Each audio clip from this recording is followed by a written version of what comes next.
voy a pasarla muy rápido. Quiero hablarles un poquito nada más como para ir cerrando de dos cosas que para mí son fundamentales. Y la primera es del control financiero, o lo que generalmente nosotros conocemos como presupuesto.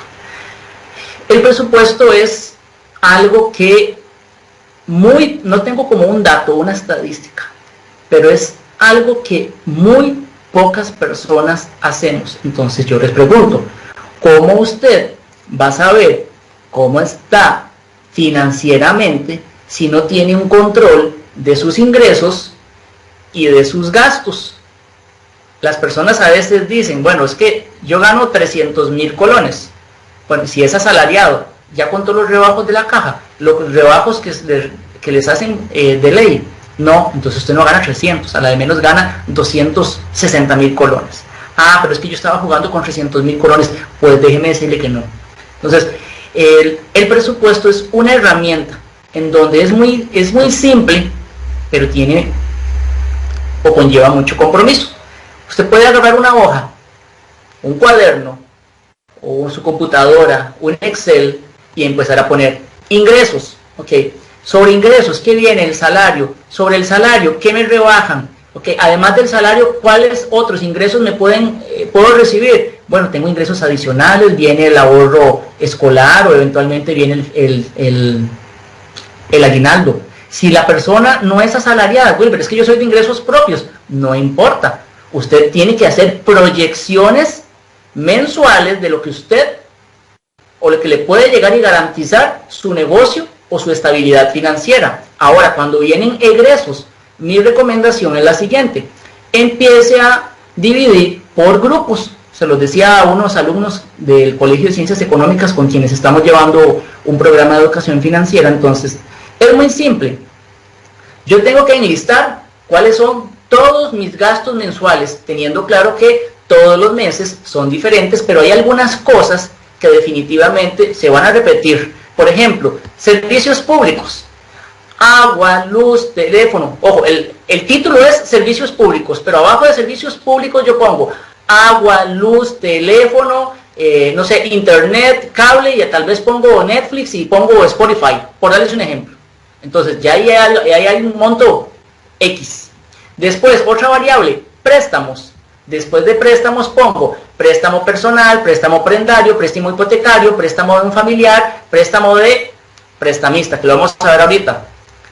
Y así sucesivamente. En el momento en que ya yo tengo esa herramienta o ese instrumento como tal, ya yo voy a empezar a tomar decisiones. ¿Por qué? Porque ahí también viene el ahorro. Yo voy a empezar a tomar decisiones y decir, no, necesito empezar, me siento muy comprometido o muy ajustado. Voy a quitar Netflix y voy a quitar Spotify. Les voy a contar un caso. Le preguntábamos hace poquito a una persona que se sentía un poco comprometida con su presupuesto. ¿Tenés Netflix? Sí. ¿Cuántas películas ves al mes? 1 o 2. Quítelo. ¿Tenés cable? Sí. ¿Ves películas? No, casi no paso en la casa. Quítelo. Si usted siente que eso le está molestando. Entonces, el presupuesto definitivamente es como mi hoja de vida, como mi radiografía, la que me permite realmente tomar en cuenta qué tengo que eliminar o qué tengo que reducir, o por qué no pensar en aumentar, por ejemplo, en el tema de los ahorros. Razones por las que una persona no hace un presupuesto: el desconocimiento, es que no sé cómo hacerlo. Ya yo le estoy diciendo, una hoja en blanco o una hoja en Excel, o hay aplicaciones dependiendo de qué tan tecnológico sea usted. ¿Falta de disciplina? Sí, falta de disciplina, pero yo aquí le voy a agregar algo que es fundamental. Hay muy mala comunicación entre las parejas. El esposo no sabe ni cómo decirle a la esposa que no puede comprar esto. La esposa tal vez le dice al marido, cambiemos los muebles, o el marido le dice a la esposa, cambiemos el carro, porque aquí no se trata que el hombre o la mujer es más ordenado. No, aquí se trata que cuando hay una pareja, hay que tomar decisiones en conjunto para que no le pase lo que le pasa a muchas familias, que lamentablemente o hay alguien que toma una decisión y no se respeta el criterio de otras personas. Pero entonces la comunicación es fundamental. El tema de la victimización, lo que hablábamos en los 4 pilares. Es que pobrecito yo, es que no me rinde, es que no me alcanza, él es que. en lugar de empezar a buscar posibles soluciones a la mejora de su presupuesto, de sus ingresos. Miedo a la realidad es que voy a salir en números rojos, entonces mejor no lo hago, entonces mejor siga negativo, siga quejándose y siga recibiendo a lo largo de su vida financiera quejas, quejas y quejas. No se vale. Entonces yo soy del criterio de que ese miedo a la realidad tenemos que revertirlo y hacerlo y convertirlo en una meta. Aquí voy a pasarme esto, Jonathan, para no... quiero dejarles esta imagen. Esto es como una pequeña sugerencia de este servidor y decirles lo siguiente.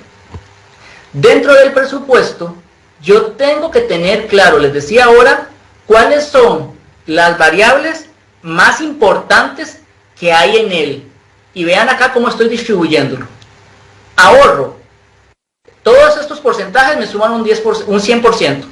Pero aquí estoy poniendo algunos que creo que podrían ser representativos o muy genéricos para cada uno de nosotros. Ahorro, definitivamente. Un 10%, no sé.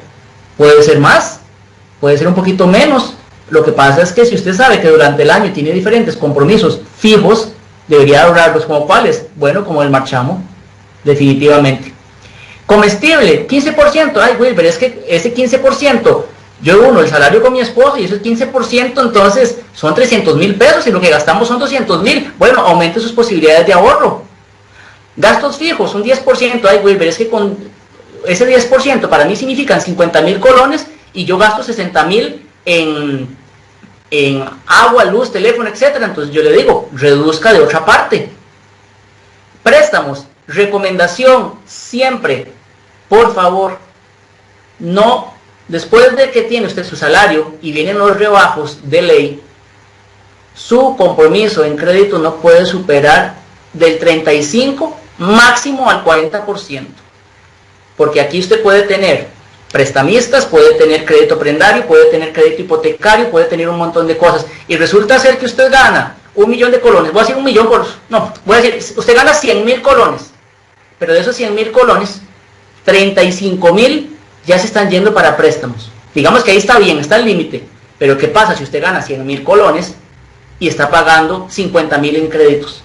Ahí vas a dejar algo de lado y vas a empezar a tener problemas con tu familia porque estás dejando de pagar o de tal vez ser responsable o de asumir algunas otras necesidades básicas como la alimentación. El transporte, bueno, hay personas que ni siquiera miden cuánto gastan en parqueos, cuánto gastan en peajes, que cuánto gastan en el bus, simple y sencillamente si llegan y se montan. Emergencias, es parte de los ahorros. Yo generalmente lo tengo aparte. ¿Por qué lo tengo aparte? Porque las emergencias no tienen precio. Pero resulta ser que una persona dice, estoy ahorrando un 10% de mi salario, son 10,000, pero como este mes no lo gasté, no lo usé, lo gasto el siguiente mes. No, es constante. Y ojalá usted pueda tenerlo en una cuenta que le genere un poquito más de intereses.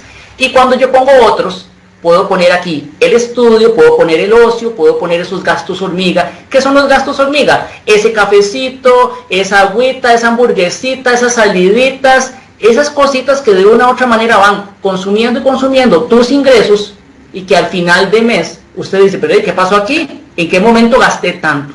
Y para los que tenemos mascota, déjeme decirle que la mascota tiene que estar dentro de nuestro presupuesto mensual. ¿Por qué? Porque en mi caso, voy a decir los nombres, en mi casa, Lucas Enrique y Frida Fernanda demandan, como todos los animalitos, alimentación, y resulta ser que a Frida hay que mandarla al spa o al salón de belleza de vez en cuando, entonces resulta ser que hay que pagarle obviamente su corte, y resulta ser que hay que pagarle las vacunas, y resulta ser que después el gatito se enfermó el perrito, etcétera. Entonces es una bonita responsabilidad, son parte de la familia, sí, pero deberíamos tenerlo dentro de nuestro presupuesto. Jonathan, no sé si hasta ahorita hay una consulta para cerrar ya con el último punto.